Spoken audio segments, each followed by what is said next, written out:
शहर जहाँ लोगों की एटीट्यूड से लेकर उनका खाना पीना भी नवाबी होता है, जहाँ शामें गुलजार होती हैं और रातें हंसी। इसी एक शाम में बालकनी में खड़ी नेहा को अपने करीब खींचते हुए संजय ने उसके कानों में धीरे से कहा, बेबी तुम आज बहुत ज्यादा खूबसूरत लग रही हो। संजय की इस रोमांटिक आवाज को सुनकर नेहा शर्मा गई। नेहा का यह शर्माना देखकर संजय धीरे धीरे नेहा के करीब जाने लगा। नेहा की तेज धड़कनें संजय के कानों में बखूबी सुनाई दे रही थी। जैसे जैसे दोनों एक दूसरे के करीब आ रहे थे, वैसे वैसे संजय के अंदर की एक्साइटमेंट बढ़ती जा रही थी। संजय और नेहा दोनों एक दूसरे के एकदम करीब आ चुके थे और फिर संजय ने धीरे से नेहा के कानों में कहा, I love you so much Neha. और ये सुनते ही नेहा ने भी कहा, I love you too Sanjay. Room में बालकनी के ठीक ऑपोजिट रखी टेबल पर नेहा और संजय की ड्रिंक रखी हुई थी। दोनों के बीच चल रहे इन रोमांटिक मोमेंट्स के दौरान एक अनजान शख्स धीरे धीरे अपने कदम उस टेबल की तरफ बढ़ा रहा था। उस शख्स ने अपने आप को बखूबी छुपाते हुए नेहा की ड्रिंक में एक टैबलेट डाल दी और वहां से दबे पांव वापस निकल गया।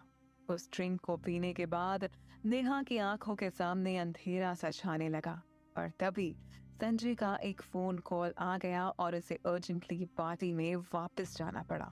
इधर नेहा खुद को संभालना तो बहुत चाहती थी, पर उसका दिमाग और शरीर साथ नहीं दे रहे थे और कुछ देर बाद उसने महसूस किया कि एक हाथ धीरे धीरे उसकी ड्रेस की जिप की तरफ बढ़ रहा था। उस सख्त हाथ को नेहा ने एक्साइटमेंट में रोकने की कोशिश भी की, पर रोक ना सके और फिर उस रात वो सब कुछ हो गया जो होना शायद लाजमी नहीं था। आधी रात लगभग 3 बजे जब उस आदमी का एक फोन बजा तो उस पर बात करने के बाद वो अचानक से उस कमरे से चला गया। वो इतनी जल्दी में था कि उसने अपनी टाई वहीं बिस्तर पर छोड़ दी, पर नेहा तो अब भी बेहोश हालत में बिस्तर पर ही पड़ी थी। 2 दिन पहले नेहा की एक मल्टीनेशनल कंपनी में नौकरी लगने की खुशी में उसके पिता दिनेश ने अपने घर में पूजा रखी थी। नेहा हमेशा से ही इंटेलिजेंट और हार्ड वर्किंग थी, जो बचपन से ही मेहनत करने पर विश्वास करती थी। उसके इसी अंदाज पर खुराना ग्रुप ऑफ इंडस्ट्रीज का ओनर संजय खुराना उस पर फिदा था। संजय और नेहा पिछले 5 सालों से एक दूसरे को डेट कर रहे थे और 4 महीने पहले ही उनकी एंगेजमेंट हुई थी। आज पूजा में पिता दिनेश ने संजय और उसके परिवार को भी बुलाया था। जीजू, अब आप ही समझाओ ना दीदी को, इसकी इतनी बड़ी कंपनी में नौकरी लगी है, अब तो इसे एक बड़े होटल में पार्टी देनी चाहिए। नेहा की सौतेली बहन कनिका ने जिद करते हुए संजय से कहा, अरे तुम्हारी दीदी क्या डिसाइड करेंगी? नेहा का सिलेक्शन हुआ है तो पार्टी मेरी तरफ से, वैसे भी हम अलग थोड़ी ना है। संजय ने कनिका से कहा, तो फाइनल रहा, दीदी की पार्टी जीजू के होटल में। ये it will be so much of fun, Kanika ने उछलते हुए कहा। कनिका के चेहरे पर अपनी बहन और उसके मंगेतर को देखकर स्माइल तो थी, पर उसकी आंखें कुछ और ही बयान कर रही थी। 2 दिन बाद संजय के स्पेशल इंस्ट्रक्शंस पर होटल का डेकोर, खाना, म्यूजिक सब कुछ नेहा की पसंद का अरेंज किया था। सच में उन दोनों के बीच की केमिस्ट्री और बॉन्ड को देख वहां मौजूद हर शख्स जेलस फील कर रहा था। म्यूजिक और गॉसिप्स के बीच डिनर चल रहा था कि तभी गलती से नेहा की ड्रेस पर नूडल्स गिर गए। उफ़ो, कहते हुए नेहा ने अपने हाथों से उसे साफ करने की कोशिश की। अरे रुको, अंदर रूम में साफ कर लो ना दीदी। कनिका ने तुरंत नेहा की ड्रेस की तरफ देखते हुए कहा। यस, शी इज राइट, मैं नहीं चलता हूँ, कम। संजय ने नेहा का हाथ पकड़कर उसे उठाते हुए कहा। उन्हें एक साथ एक कमरे में जाता देख नेहा की सबसे खास दोस्त स्मृति और कनिका एक दूसरे को आंख मार कर इशारा कर रही थी।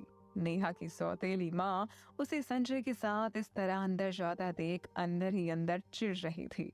वो हमेशा से संजय जैसा लड़का अपनी बेटी कनिका के लिए चाहती थी, पर आज नेहा को इतने बड़े आदमी के साथ सेटल होता देखकर उनके मन में बिल्कुल भी सुकून नहीं था। जब तक दोनों लिफ्ट के अंदर नहीं चले गए, माँ मंजू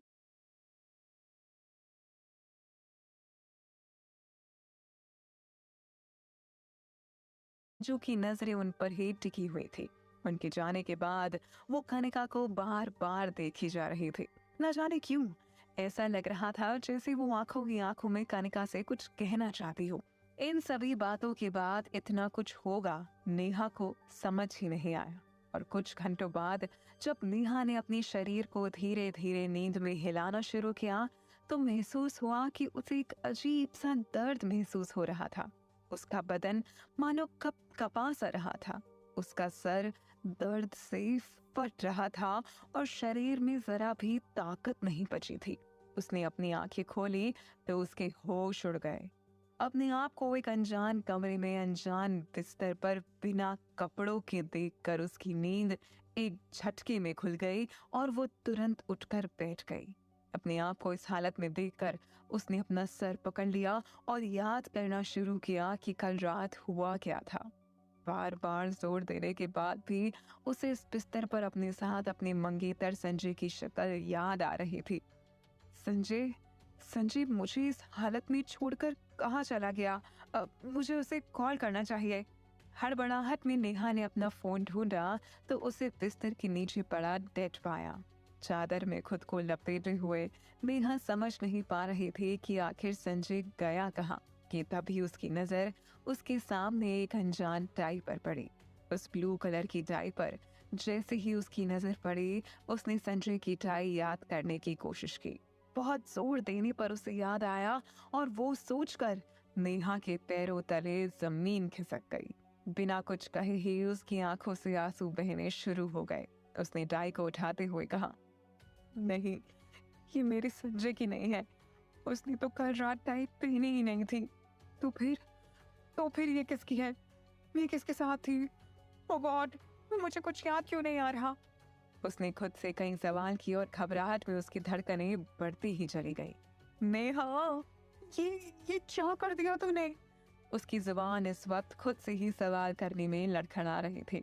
उसने अपने कांपते हुए हाथों से अपने मुंह पर हाथ रखा और जोर से चिल्लाई और जोर जोर से बिलखते हुए रोने लगी। इस वक्त उसे कुछ भी समझ नहीं आ रहा था कि उसके साथ हुआ क्या था। उसे जिस तरह का दर्द महसूस हो रहा था उससे वो समझ चुकी थी कि कल रात उसने वो कर लिया था जिसके लिए वो संजय को आज तक रोक रही थी। उसे खुद पर गुस्सा आ रहा था और तरस भी। क्यों क्यों किया ऐसा तूने? मुझे होश कैसे नहीं रहा? मैं इतनी बड़ी गलती कैसे कर सकती हूँ? जरूर मुझे किसी ने फंसाने की कोशिश की है। लेकिन ये कहकर फिर से नेहा रोने लगी और खुद को ही कटघरे में बार बार खड़ा करने लगी। मैं संजय से क्या कहूंगी? कैसे मुंह दिखाऊंगी उसको? मुझे जल्द से जल्द संजय से मिलकर उसे सब समझाना होगा। नेहा ने जल्दी से अपने कपड़ों को ढूंढते हुए उन्हें पहनकर अपना सारा सामान समेटना शुरू किया। जैसे ही वो खड़े होने की कोशिश करती दर्द और कपकपाहट के कारण जमीन पर गिर जाती। रोते हुए वो खुद को इतना भी नहीं संभाल पा रहे थे कि वो खुद का हुलिया सुधार सके। वो बस अपने मन में ही बड़बड़ाए जा रही थी। नहीं, मुझे बिना समय गंवाए संजय से मिलना होगा, उसने खुद से कहा। और जैसे ही उसने वापस अपने पैरों पर खड़े होने की कोशिश की कि तभी रूम की बेल बजी। बेल की आवाज सुनकर उसके पैर जम से गए। उसे खुद पर इतनी शर्म आ रही थी कि उसकी दरवाजा खोलने की भी हिम्मत नहीं हुई। बार बार बेल बजने के कारण वो धीरे धीरे दरवाजे की तरफ गई और जैसे ही उसने दरवाजा खोला उसकी पूरी दुनिया उसके सामने खड़ी थी। अचानक से उसे दर्द महसूस होना बंद हो गया। उसके ठीक सामने आंखों में गुस्सा लिए उसके पिता दिनेश, शर्म से नजरें झुकाए उसका मंगेतर संजय और सहानुभूति दिखाते हुए उसकी सौतेली बहन कनिका खड़े थे। अभी तक तो वो खुद भी नहीं समझ पाई थी कि कल रात हुआ क्या था और अब अपने परिवार को अपनी आंखों के सामने देखकर उसे समझ ही नहीं आ रहा था कि वो उनसे कहे क्या, उन्हें समझाए क्या। वो अपनी बात कहने के लिए मुंह खोलने ही वाली थी कि तभी वो जगह थप्पड़ की आवाज से गूंज उठी। बस एक शब्द नहीं सुनना चाहते हैं हम तुम्हारे इस घटिया मुंह से। तुमने जो किया उसे देखकर तो मुझे तुम्हें बेटी कहने में भी शर्म आ रही है। छी! नेहा के पिता ने कमरे की और नेहा की हालत देखते हुए गुस्से में चिल्लाकर कहा। शर्म से चेहरा झुकाए नेहा कुछ पलों के लिए स्तब्ध हो गई थी। अपनी सफाई में कुछ कहने से पहले ही उसे उसकी सजा सुना दी गई थी। बड़ी हिम्मत करके उसने गिड़गिड़ाते हुए कहा, पापा मेरी बात सुन लीजिए एक बार, मुझे अपनी बात कहने का मौका तो दीजिए प्लीज। कम से कम तुम तो सुनो Sanjay, I have not done anything wrong, please trust me. Neha ने संजय का हाथ पकड़ते हुए कहा, पर वो आंख उठाकर नेहा की तरफ देखना भी नहीं चाहता था। बस, एक तो तुमने इतनी घिनौनी हरकत की है और कह रही हो कि कुछ गलत नहीं किया। तुमने हमारे परिवार के साथ साथ संजय और उसके परिवार की भी इज्जत को मिट्टी में मिला दिया। मुझे तो शर्म आ रही है तुम्हें अपनी बेटी कहते हुए। नहीं पापा, don't say this please. Sanjay, तुम तो समझाओ पापा को, तुम तो मुझ पर भरोसा करते हो ना, बोलो ना संजय।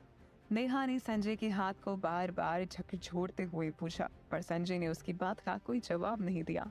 संजय, कांपती हुई आवाज में नेहा ने एक बार फिर अपने प्यार को पुकारा।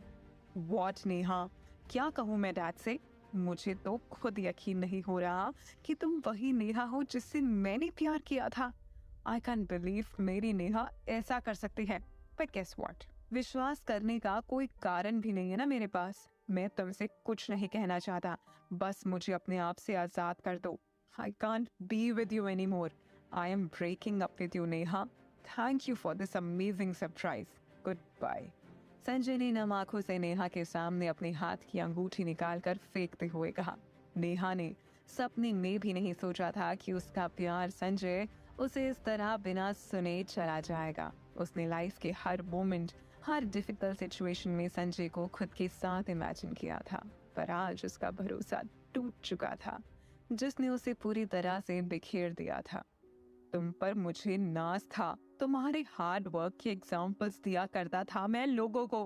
गर्व से ऊंचा रहता था सर मेरा जब मैं तुम्हारे बारे में बात करता था, पर आज तुमने वो सारी भावनाएं मिट्टी में मिला दी। मुझे नहीं पता था कि जिस बेटी पर मैं गर्व कर रहा था वो इतनी बच्चलन और गिरी हुई निकलेगी। अब यहाँ रुककर हमें और शर्मिंदा मत करो, दूर हो जाओ हमारी जिंदगी से। हमारे परिवार में तुम्हारी जैसी औलाद की कोई जगह नहीं है। पिता दिनेश ये कहकर वहां से गुस्से में निकल गए। नहीं नहीं पापा, ऐसा मत कहिए। संजय, गिड़गिड़ाते हुए नेहा ने उन दोनों को रोकने की कोशिश की, पर एक के बाद एक उसके सारे अपने उसे रोता बिलखता छोड़ गए। आखिर क्या हुआ था कल रात जिसके चलते नेहा की हंसती खेलती जिंदगी में तूफान आ गया था? कौन था इस खिलौने प्लान के पीछे जिसने नेहा की जिंदगी बर्बाद कर दी थी? आप लोगों को क्या लगता है?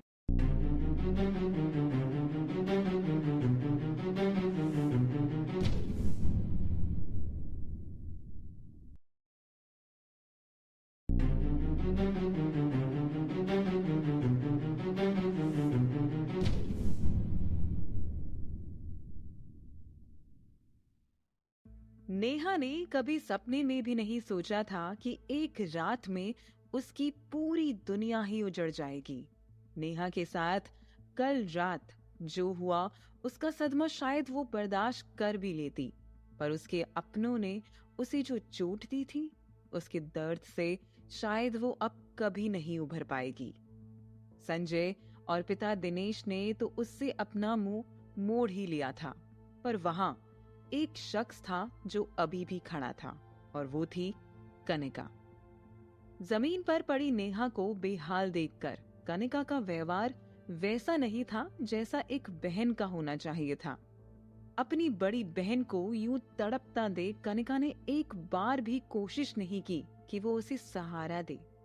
अपनी बहन के आंसुओं को देखकर कनिका के होठों पर एक भीनी भीनी सी मुस्कुराहट थी, पर आखिर क्यों, ये नेहा को भी नहीं पता था।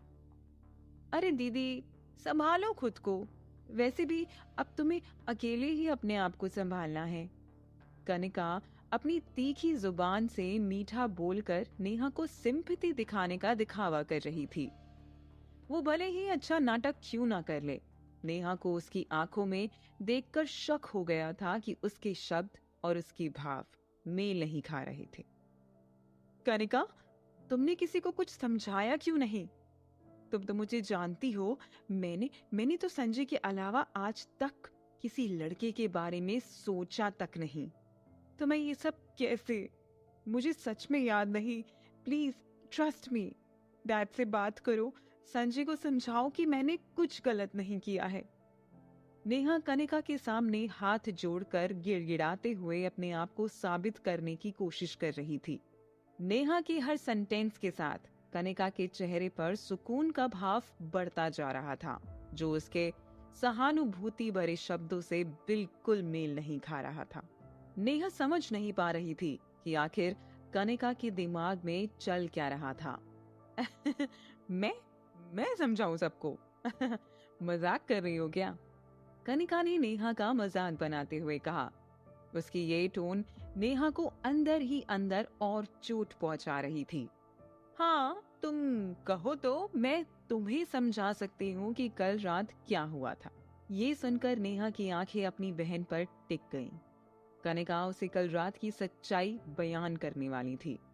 नेहा को समझ नहीं आ रहा था कि वो इस बात को जानकर खुश हो या दुखी। क्या तुम जानती थी कि क्या हुआ है मेरे साथ? बताओ मुझे, तुमने सबके सामने कुछ क्यों नहीं कहा? नेहा ने इस बार कनिका के दोनों हाथों को झकझोरते हुए कहा। हाँ, जानती हूँ, सब जानती हूँ, क्योंकि मैंने ही ये सारा जाल जानबूझ के तुम्हें फंसाने के लिए बिछाया था। क्यों तुम्हें हमेशा लाइफ में मुझसे ज्यादा अच्छा मिलता रहेगा? मैंने हमेशा से संजय जैसे बड़े बिजनेसमैन से शादी करने के ख्वाब सजाए थे। मैं उसके करीब जाने ही वाली थी कि तभी मुझे पता चला कि तुम दोनों का अफेयर चल रहा है।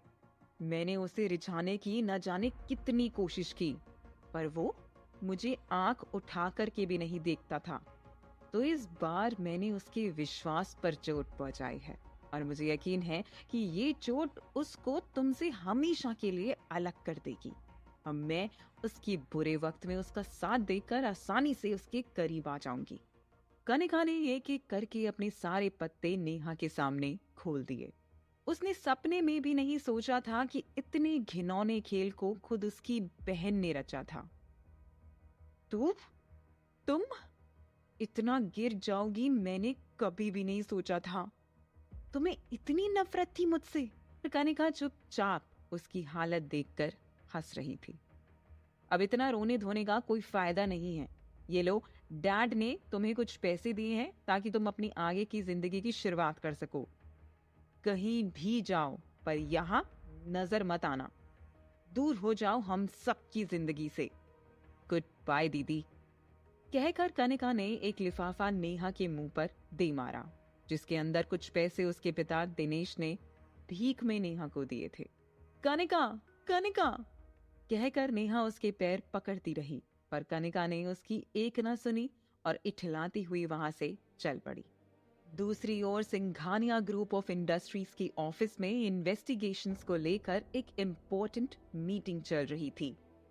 सिंघानियाज इंडिया के टॉप बिजनेसमैन में से एक थे, जिनका दिल्ली, एनसीआर और यूपी में सबसे बड़ा नाम था। कंपनी का ओनर आदित्य सिंघानिया 28 साल का एक यंग और स्मार्ट लड़का था, जिसके चार्म और इंटेलिजेंस के सब दीवाने थे। नेहा के मंगेतर संजय की खुराना ग्रुप ऑफ इंडस्ट्रीज और सिंघानियाज हमेशा से एक दूसरे के कॉम्पिटिटर्स थे। पिछली एक डील सिंघानियाज को मिलने से खुरानाज बहुत डिस्टर्ब्ड थे। मीटिंग के बाद असिस्टेंट मयंक ने अपने बॉस आदित्य को बताया कि कैसे कल रात खुरानाज ने आदित्य को फंसाने के लिए एक घटिया चाल चली थी। उन्होंने होटल के एक वेटर को पैसे देकर आदित्य को ड्रग्स दिलवाए और फिर उसे अपने ही एक होटल के रूम में भेज दिया। खुरानाज ने आदित्य को बदनाम करने के लिए रूम में भेजने के लिए एक लड़की को भी हायर किया था। क्या? ये क्या बकवास कर रहे हो? आदित्य ने चिल्लाते हुए मयंक से पूछा। बेवकूफ इंसान, तुम्हें इतना सब कुछ पता था और तुम मुझे अब बता रहे हो? सॉरी बॉस, पर मुझे भी ये अभी ही पता चला है। पर क्या आप उस होटल से आ रहे हैं? क्या आपके साथ वहां और कोई भी था? मयंक ने आदित्य से शर्माते हुए ये सवाल किया। हाँ, यू इडियट कहकर आदित्य याद करने की कोशिश कर रहा था कि आखिर कल रात क्या हुआ था। दिमाग पर बहुत जोर देने के बाद भी उसे उस लड़की की शक्ल याद नहीं आ रही थी। अब खड़े खड़े मेरा मुंह क्या देख रहे हो? जाओ जल्दी और पता करो कि कौन थी वो लड़की मेरे साथ। मुझे जल्द से जल्द उस लड़की का पूरा कच्चा चिट्ठा चाहिए, इससे पहले कि वो खुराना उस लड़की को हमारे खिलाफ इस्तेमाल करे। हमें उसे ढूंढकर उसे खरीद लेना चाहिए। आदित्य ने गुस्से से मयंक को होटल उस लड़की के बारे में पता करवाने के लिए भेज दिया। वक्त बीत चुका था। 6 साल के एक लंबे अरसे के बाद नेहा मुंबई एयरपोर्ट पे एक 5 साल की बच्ची पीहू के साथ अपनी बनारस की फ्लाइट का इंतजार कर रही थी। पीहू इतनी चंचल और शरारती थी कि नेहा को हर वक्त उसके आगे पीछे घूमना पड़ता था। वह पीहू के साथ बिल्कुल उसी की उम्र की हो जाती थी, इसलिए शायद पीहू भी उसे अपने सबसे करीब समझती थी। उन दोनों का रिश्ता बेस्ट फ्रेंड्स का था, इसलिए तो पीहू अपनी मम्मा को बड़ी कहकर बुलाती थी। यस पीहू, क्या तुम क्लाउड्स देखने के लिए रेडी हो? वे नेहा ने उससे बड़े प्यार से पूछा। Yes yes. आज पीहू अपनी लाइफ की पहली फ्लाइट में बैठने वाली थी, इसीलिए पिछले एक हफ्ते से एक्साइटमेंट के मारे वो इंटरनेट पर एरोप्लेन की कई फोटो और वीडियोस देख रही थी। पीहू की एक्साइटमेंट में नेहा ने खुद को इतना इन्वॉल्व कर लिया था कि वो अपने मन में चल रही चिंता की तरफ ध्यान ही नहीं देना चाहती थी। पीहू की हैप्पी जर्नी के लिए अपने अंदर चल रही कश्मकश को वह जरा भी हवा नहीं देना चाहती थी। जैसे ही पीहू बनारस को लेकर कोई बात करती, नेहा के चेहरे पर टेंशन साफ झलकने लगती। पीहू भले ही उम्र में 5 साल की थी, पर अपनी बेस्ट फ्रेंड को वो बहुत अच्छे से जानती थी। क्या बात उसे परेशान करती है, किस बात से वो हैप्पी होती है, किस बात से वो केयरिंग है। पीहू नेहा के बारे में सब अच्छे से जानती थी। फ्लाइट के टाइम के अनुसार नेहा और पीहू अपनी बुक्ड सीट्स पर जाकर बैठ गए। Buddy are we ready to fly? Pihu ने नेहा से बाहर की ओर देखते हुए पूछा। वह खिड़की से ऐसे झांकने की कोशिश कर रही थी जैसे प्लेन के एक एक पहिए को देखना चाहती हो। उसके मन में जिज्ञासा थी कि आखिर इतना बड़ा प्लेन उड़ेगा कैसे। वहां बैठते ही पीहू का चंचल मन क्लाउड्स देखने के लिए बहुत उछल रहा था। जैसे ही फ्लाइट टेक ऑफ होना शुरू हुई, धीरे धीरे पीहू की आंखें फटती गईं। वह इस वक्त सिर्फ और सिर्फ बाहर की ओर नजरें गड़ाए बैठी थी। इधर नेहा की धड़कनें फ्लाइट के ऊपर जाने से और बढ़ती जा रही थी। जिस बात के लिए वह बेचैन थी, वो घड़ी उनके उड़ने से और करीब आ रही थी। कुछ ही समय बाद जब पीहू की नजर वापस नेहा पर पड़ी, तो उसके उतरे हुए चेहरे को देखकर पीहू ने इस बार पूछ ही लिया। तो क्या सोचा है? पीहू ने अपनी बचकानी आवाज में एक जवान शख्स की तरह दोनों हाथों को फोल्ड करते हुए बड़ी गंभीरता से पूछा। क्या सोचा है मतलब? नेहा ने पीहू से नजरें हटाकर इधर उधर देखते हुए उसके सवाल को इग्नोर करने की कोशिश की। वो हर बार ये नहीं समझ पाती थी कि पीहू इतनी छोटी होने के बावजूद उसके चेहरे को देखते ही कैसे समझ जाती थी कि उसके मन में क्या चल रहा है। तुम्हें पता है ना, मुझसे हाइड नहीं कर पाओगी तुम कुछ। नेहा पीहू के इन चालाक और क्यूट एक्सप्रेशंस को देखकर अच्छे से समझ चुकी थी कि वो फिर से वही बात करना चाहती है जो नेहा पिछले 2 हफ्तों से इग्नोर कर रही थी। हाँ बाबा, क्या ही हाइड कर पाऊंगी मैं तुम्हारी इन छोटी छोटी आंखों से। तुम्हें क्लाउड्स नहीं देखने क्या? नेहा ने पीहू का ध्यान बादलों की तरफ खींचने के लिए उसका ध्यान भटकाने की कोशिश की, पर पीहू इतनी जल्दी भटक जाने वालों में से नहीं थी। देख ली मैंने क्लाउड्स, अब तो तुम मुझे ये बताओ पापा का क्या करना है? पीहू ने इस बार बिना घुमाए फिराए सीधा अपना सवाल नेहा से पूछ लिया। चुप, बाहर देखो कितना ब्यूटीफुल व्यू है। नेहा ने पीहू का मुंह बंद करते हुए उसका चेहरा बाहर की तरफ घुमा दिया। बात मत बदलो, बताओ पापा का कुछ सोचा है? मुझे पता है तुम उसी टेंशन में हो। पिछले हफ्ते जब मौसी का फोन आया था तब भी तुम उनसे यही बात कर रही थी। मैंने रसोई से छुपकर आपकी सारी बातें सुनी थी। पीहू ने नेहा से पूछा। बस कर शैतान लड़की, 5 साल की हो तुम और हरकतें देखो। नेहा ने पीहू को तो शांत करा दिया था, पर उसके सवालों से नेहा का मन और बेचैन हो गया था।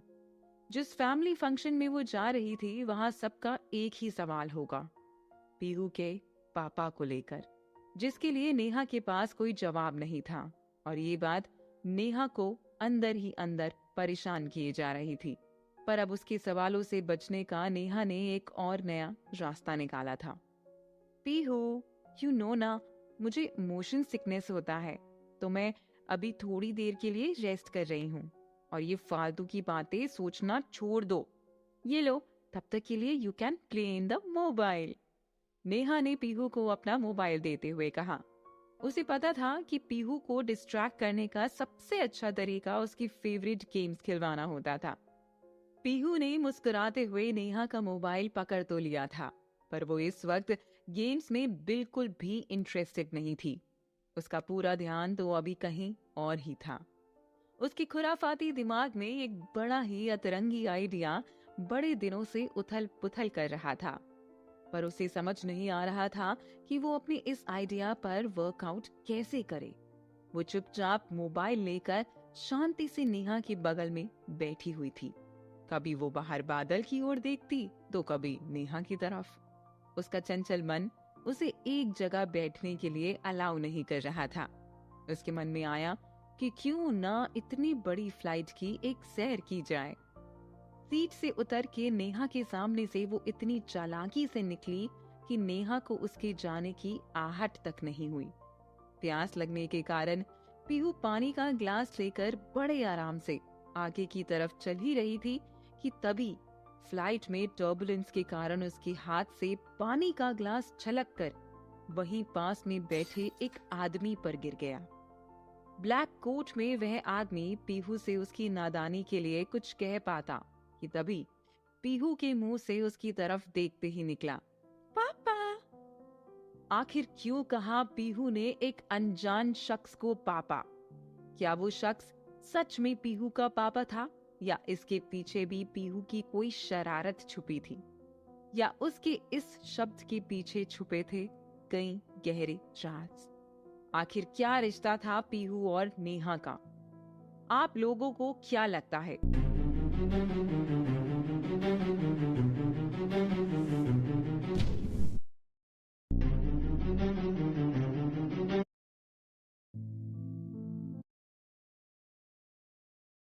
आप लोगों को क्या लगता है?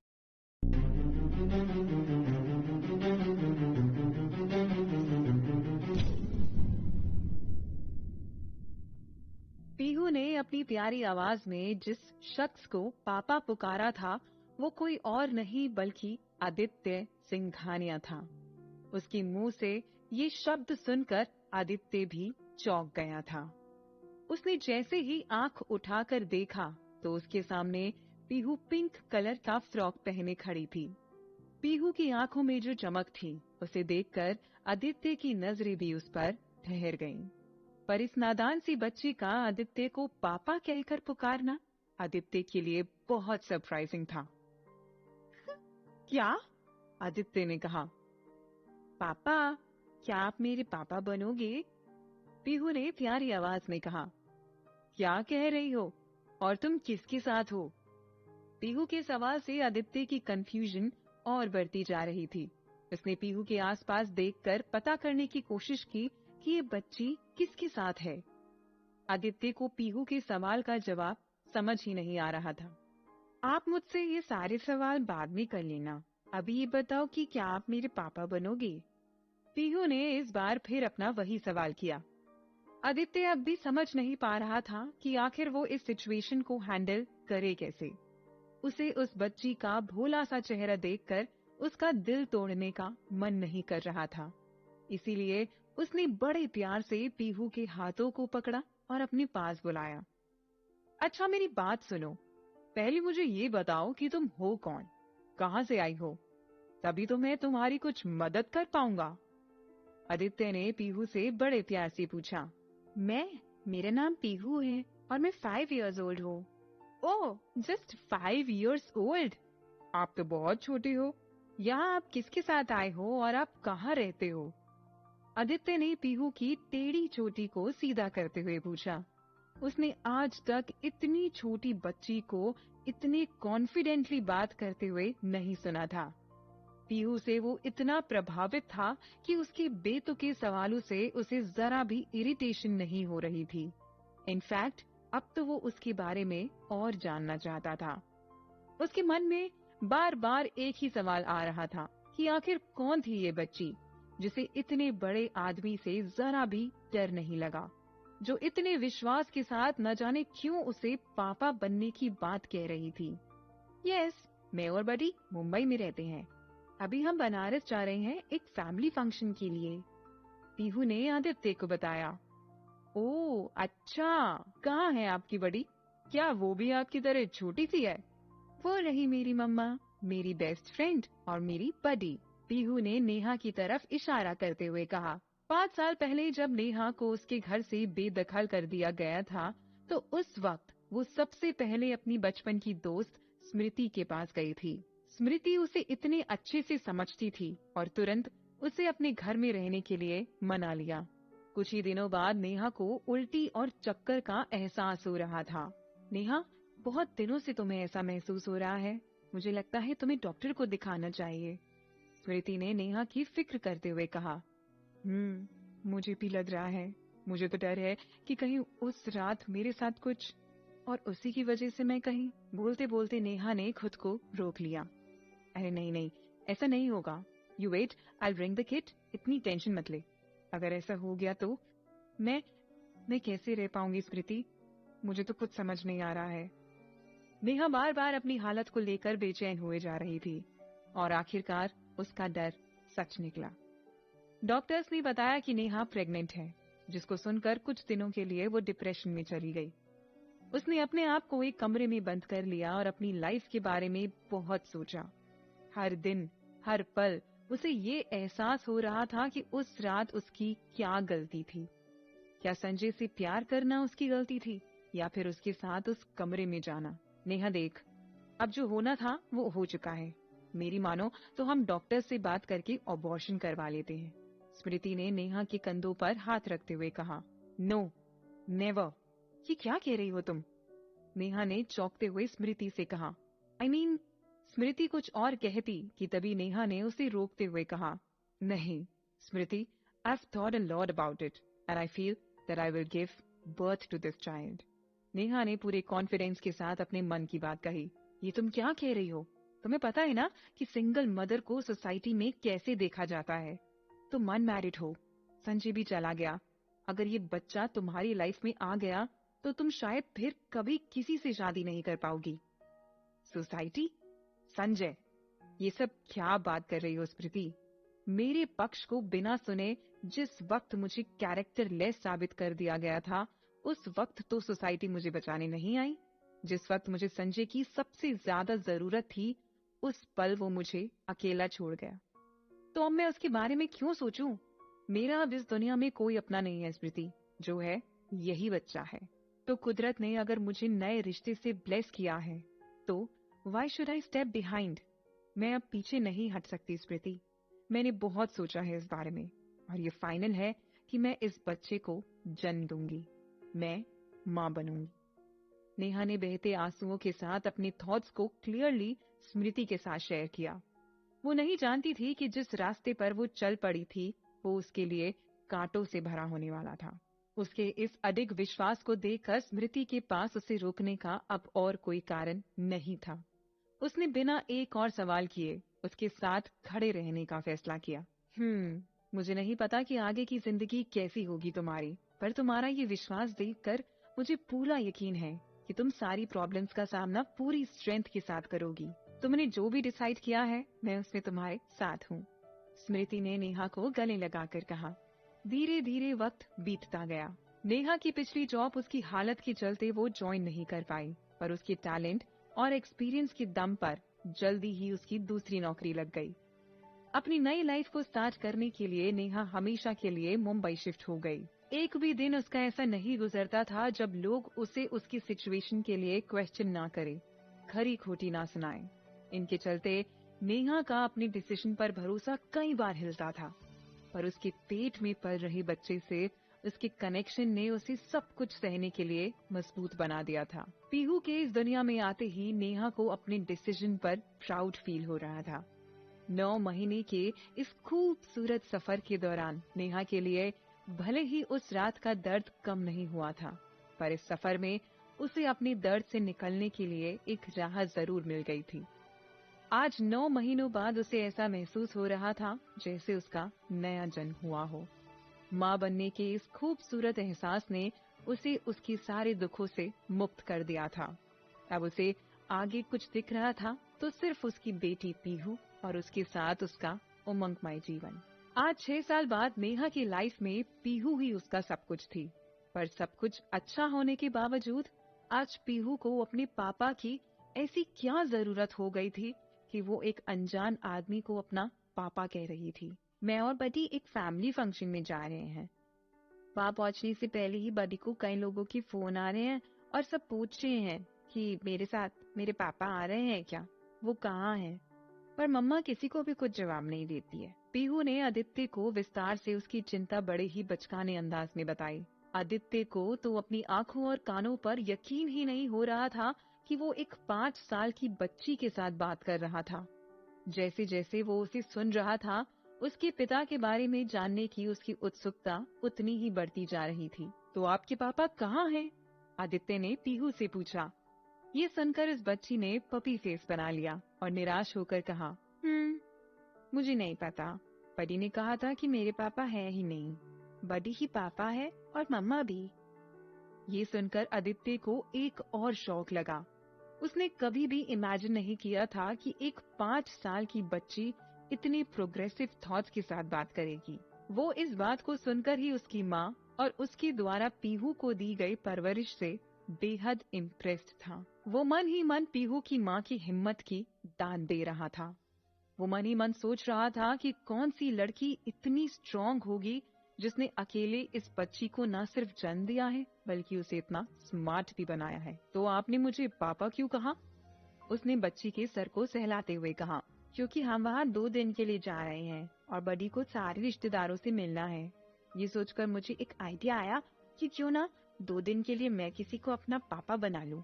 मैंने बहुत लोगों को देखा, पर आपको देखते ही मुझे लगा कि आप बडी के साथ बहुत कूल लगोगे। Cool and handsome you with beautiful buddy. इसलिए I feel like calling you papa. क्या आप बनोगे 2 दिन के लिए मेरे पापा? पीहू ने अपने दोनों हाथों को जोड़ते हुए आदित्य से रिक्वेस्ट करते हुए कहा। आदित्य को पता ही नहीं था कि इतनी भोली और मासूम सी शक्ल वाली बच्ची के दिमाग में इतना सब कुछ चल रहा था। वह उसकी सारी बातें चुपचाप सुने जा रहा था, क्योंकि जिस तरह का जुड़ाव उसे पीहू के साथ महसूस हो रहा था, वैसा उसे पहले कभी किसी के साथ नहीं हुआ था। उसके चेहरे की मासूमियत और आंखों की चमक ने आदित्य का मन मोह लिया था। पर क्या ये बात आपकी मम्मा, मतलब आपकी बड़ी को पता है? उसने पीहू से पूछा। नहीं, मैं तो उन्हें सरप्राइज दूंगी। वो थोड़ा गुस्सा होंगी, पर मैं मना लूंगी उनको। बस आप हाँ कर दो। बोलो ना, बनोगे ना आप मेरे पापा 2 दिन के लिए? प्लीज हाँ कर दो ना, प्लीज। पीहू ने आंख बंद कर अपने होठों को बाहर करके एक प्यारा सा चेहरा बनाते हुए रिक्वेस्ट की। उसे बार बार एक ही बात रिपीट करता हुआ देखकर आदित्य ने फाइनली पीहू को हाँ कह दी। अच्छा ठीक है, बन जाऊंगा मैं तुम्हारा पापा 2 दिन के लिए, पर उसके पहले मुझे आपकी मम्मा से भी तो मिलना पड़ेगा ना। ये बातें तो बड़े ही करेंगे ना, और आप तो अभी जस्ट 5 इयर्स ओल्ड हो। ये सुनते ही पीहू खुशी के मारे चिल्लाने लगी। ये thank you, you are the best. कहकर उसने आदित्य को गले लगा लिया। वो उसके सामने इतनी छोटी थी कि हक के नाम पर वो सिर्फ उसके हाथ तक ही पहुंच पाई। अपने हाथ के इर्द गिर्द पीहू के नन्हे हाथों को लिपटता देख आदित्य के दिल में एक अजीब सी हलचल हुई। इस एहसास को न तो वो समझ पा रहा था और न ही उसे व्यक्त कर पा रहा था। पीहू के स्पर्श ने आदित्य के दिल में उसे एक खास तरह के अपनेपन का एहसास दिया था, जो उसने पहली बार महसूस किया था। पीहू की इतनी जोर की आवाज सुनकर नेहा की नींद खुल गई। उसने अपनी आंखों की पट्टी हटाकर देखा तो वो आगे की सीट पर एक अनजान व्यक्ति के पास खड़ी हुई थी। हड़बड़ाते हुए नेहा ने अपनी सीट बेल्ट निकाली और तुरंत उसके पास पहुंच गई। पीहू, तुम यहाँ क्या कर रही हो? आ जाओ, come back to your seat. And किससे बात कर रही हो? नेहा ने पीहू का हाथ पकड़कर जैसे ही उसे पीछे खींचने की कोशिश की, पीहू ने कहा, बड़ी हमारी प्रॉब्लम सॉल्व हो गई। मुझे मेरे पापा मिल गए। ये सुनते ही नेहा के होश उड़ गए। क्या? आदित्य और नेहा की नजरें एक पल के लिए एक दूसरे पर ठहर सी गईं। क्या करेगी नेहा जब उसे पता चलेगा कि पीहू का प्लान क्या है? क्या पीहू के इस प्लान में नेहा शामिल होगी या फिर एक बार फिर उसके सामने आने वाली है नई मुसीबत? आप लोगों को क्या लगता है? क्या होंगे इन सभी सवालों के जवाब? कमेंट बॉक्स में हमें कमेंट करके जरूर बताएं। सभी सवालों के जवाब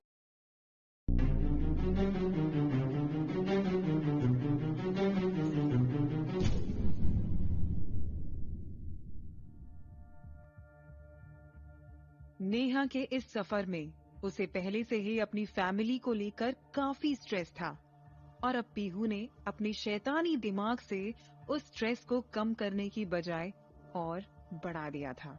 नेहा पीहू के नेचर से अच्छे से वाकिफ थी। उसे पता था कि इस छोटी सी बच्ची का दिमाग कितना आगे तक सोच लेता है। वो ये भी जानती थी कि पीहू जब कभी भी अपनी बड़ी को किसी भी बात के लिए उदास देखती थी तो प्रॉब्लम सॉल्व करने के लिए किसी भी हद तक चली जाती थी, और आज उसने कुछ वैसा ही किया था। पीहू, क्या फालतू की बात कह रही हो? मैंने मना किया था ना इस बारे में सोचने के लिए। चलो वापस। नेहा ने पीहू का दाहिना हाथ पकड़ कर रखा था, पर उसे ये नहीं पता था कि उसका बायां हाथ आदित्य के हाथ में था। नेहा ने जैसे ही पीहू को अपनी ओर खींचने की कोशिश की, पीहू के बाएं हाथ ने उसे रोक लिया। आदित्य ने भले ही पीहू के साथ कुछ ही वक्त बिताया था, पर उसने उसका हाथ इतनी जोर से पकड़ा था कि वो एक झटके में खुला ही नहीं। बड़ी, मैं चलूंगी ना साथ, पर पहले तुम मेरा आइडिया तो सुन लो। ये है कूल अंकल, जो 2 दिन के लिए मेरे पापा बनने के लिए रेडी हैं। पीहू ने उस शख्स का नाम बिना पूछे ही अपने मन में उसका नामकरण कूल अंकल के नाम से कर दिया था। अपने नाम को पीहू की प्यारी आवाज में सुनकर एक बार को तो आदित्य को भी हंसी आ गई, पर सिचुएशन की सीरियसनेस को देखते हुए उसने अपनी हंसी को अंदर ही रोक लिया। वो नेहा की दिल से मदद तो करना चाहती थी, पर उसे पता नहीं था कि इस नादानी में वह नेहा के दिल में उन पुराने जख्मों को ताजा कर रही थी। पापा शब्द सुनते ही नेहा को हर वो ताना याद आता था जो सिंगल मदर होने के नाते उसने खाया था। पर आज पीहू अकेली नहीं थी। उसके साथ उसके कूल अंकल खड़े थे, जिन्हें कुछ भी समझाना नेहा को बिल्कुल भी रास नहीं आ रहा था। बड़ी, कूल अंकल तो मेरे पिक्चर वाले पापा से भी मैच करते हैं। रुको, मैं आपको दिखाती हूँ। पीहू कई दिनों से अपने पापा की तलाश में थी और उसी दौरान उसने अपनी ही इमेजिनेशन से तीनों की फैमिली पिक्चर बनाई थी। नेहा को कन्विंस करने के लिए पीहू अपने बैग से आर्ट बुक लेने के लिए अपनी सीट पर भागी। अरे, फिर वही जिद। नेहा पीहू को रोक ही रही थी कि तब तक पीहू वहां से भाग निकली। उसके वहां से जाते ही आदित्य ने नेहा के बिहेवियर से चिढ़ते हुए कहा, अरे हाउ इनसेंसिटिव यू आर। इतनी छोटी सी मासूम बच्ची से कोई ऐसी बात करता है क्या? एक 5 साल की बच्ची जो अपनी माँ के लिए इतनी चिंता कर रही थी, इतने आइडियाज लगा रही थी, उसे उसकी माँ ही नहीं समझ रही थी। वो कुछ ही पलों में पीहू से इतना कनेक्टेड फील कर रहा था कि उसे नेहा का पॉइंट ऑफ व्यू समझ ही नहीं आ रहा था। तुम्हारी बेटी इतनी छोटी होने के बावजूद तुम्हारे बारे में इतना सोच रही है और तुम हो कि उसकी सुन ही नहीं रही हो। आदित्य ने नेहा से गुस्से में कहा, हेलो मिस्टर, जब तुम्हें कुछ पता नहीं है हमारे बारे में तो जबरदस्ती इंटरफेयर भी मत करो। नेहा ने आदित्य को सीधा जवाब देते हुए कहा। आदित्य कोई छोटा मोटा राह चलता इंसान नहीं था, बल्कि एक बहुत बड़ा बिजनेसमैन था। उसके बॉडी गार्ड्स चाहते तो अभी तक नेहा के इस टोन को चुप करा चुके होते, पर पीहू के मामले में अपने बॉस को इस तरह पिघलता देख वो इस मामले में पड़ना ही नहीं चाहते थे। यू शुड फील प्राउड कि कितनी स्मार्ट बेटी है तुम्हारी। आई वंडर तुम्हारी जैसी डम्ब लड़की की ऐसी स्मार्ट बेटी कैसे हो गई? कहीं कुछ झोल तो नहीं? आदित्य ने नेहा के रवैये को नापसंद करते हुए उसे टॉन्ट मारा। वो आगे कुछ बोलता कि तभी नेहा ने उसके हाथ में पकड़ा ग्लास का पानी आदित्य के मुंह पर फेंक दिया। उसी वक्त पीहू अपनी आर्ट बुक लेकर वहां पहुंची तो उसने देखा कि उसके कूल अंकल तो पूरा भीग चुके थे। बडी? पीहू ने अपनी बडी की हरकत देखकर शॉक में अपने मुंह पर हाथ रखते हुए कहा। अगले ही पल आदित्य के बाल से लेकर कोट सब भीग चुका था। अपने बॉस की इस तरह की बेइज्जती देखकर बॉडीगार्ड्स अपनी सीट से बड़ी तेजी से उठे कि तभी आदित्य ने उन्हें रोक दिया। अपने दोनों हाथों से अपने चेहरे का पानी पोंछते हुए आदित्य ने नेहा की तरफ गुस्से भरी नजरों से देखा और जैसे ही वो उसकी इस हरकत का जवाब देता, नेहा बोल पड़ी। How dare you! तुम्हारी हिम्मत कैसे हुई ये सब कहने की? ये मेरी बेटी है and I am her mother. ये मुझे तुम्हें प्रूफ करने की जरूरत नहीं है। नेहा ने आदित्य से गुस्से में कहा। तुम्हारी इस बदतमीजी को देखने के बाद तो मेरा डाउट अब और बढ़ गया है। तुम्हें पता नहीं है कि तुमने किससे पंगा लिया है। You don't know who I am. और जब तुम्हें ये पता चलेगा, आई स्वेयर तुम्हें अपने किए पर बहुत पछतावा होगा। And I will make sure that you will feel guilty, miss, whatever you are. Aditya को इतना गुस्सा होता देख पीहू को अपना आइडिया पूरी तरह से बिखरता हुआ नजर आ रहा था। Oh please, I am not interested to know who you are. जितना मिलना था मिल लिया आपसे। होपफुली अब नहीं मिलेंगे। नेहा ने इस बार पीहू को इशारे से उसके साथ चलने के लिए कहा। माहौल को इतना गर्म देखकर इस बार पीहू नेहा की बात टाल नहीं पाई। उसने बड़े उदास मन से आदित्य को हाथों से बाय बोला और नेहा के साथ अपनी सीट की तरफ लौट गई। आदित्य भी पीहू को बाय बोलने से उतना ही दुखी था जितना कि पीहू। कुछ समय पहले तक उसे पूरी तरह से विश्वास हो गया था कि उसकी बडी को अब और कोई प्रॉब्लम फेस नहीं करनी पड़ेगी, भले ही झूठ के सहारे से, पर शायद वो सारे रिलेटिव्स के सवालों का जवाब आसानी से दे देती। पर इतना सब कुछ होने के बाद पीहू मन ही मन सोच रही थी, ओ बडी, ये क्या कर दिया? हमें अपनी प्रॉब्लम्स कम करनी थी, बढ़ानी थोड़ी थी। बड़ी मुश्किल से कूल अंकल को पापा बनने के लिए मनाया था, पर बडी ने तो सारा प्लान ही फ्लॉप कर दिया। ओ गॉड, अब क्या होगा? Please help us. वो ये सब सोचते हुए बार बार आगे बैठे कूल अंकल की तरफ देखे जा रही थी और तभी आदित्य ने भी उसे पलट कर देखा। उसका इतना उदास चेहरा देखकर आदित्य को मन हो रहा था कि वो अभी उसे अपनी गोदी में उठा ले, पर नेहा को याद करके उसने खुद पर कंट्रोल किया। उसके निराश चेहरे पर सिर्फ आदित्य का ही नहीं बल्कि नेहा का भी ध्यान था। नेहा ने उसके नन्हे हाथों को अपने हाथों में लिया और कहा, पीहू, गुस्सा हो आप हमसे? आप जानते हो ना कि इस आइडिया को हम बहुत पहले ही ड्रॉप कर चुके हैं, तो फिर क्यों ढूंढने में लगी हो 2 दिन के लिए पापा? झूठ से हम कुछ टाइम के लिए छोटी प्रॉब्लम से तो बच सकते हैं, पर ये लंबे टाइम तक छुपा नहीं सकते ना। अगर सबको पता चल गया कि हमने झूठ बोल के ऐसे ही किसी को अपना पापा बना दिया है, तो सोचो सब कितना हंसेंगे हम पर। नेहा की इस बात को सुनकर पीहू ने निराश भरे भाव से उसकी तरफ देखा और कहा, पर कूल अंकल तो बहुत स्मार्ट हैं। और देखो देखो, मेरी तो ब्राउन आंखें भी उनकी तरह हैं और ये सॉफ्ट बाल उनके भी वैसे ही हैं जैसे मेरी। पर ये किसी को भी पता नहीं चलेगा कि वो मेरे पापा नहीं हैं। सच्ची। पीहू ने अपनी आंखों को बड़ा करके दिखाया, अपने बालों को टच करके और कई तरह के फेसेस बना के नेहा को समझाने की कोशिश की। पीहू, आपको ऐसा क्यों लग रहा है कि बड़ी सारे क्वेश्चंस आंसर नहीं कर पाएगी?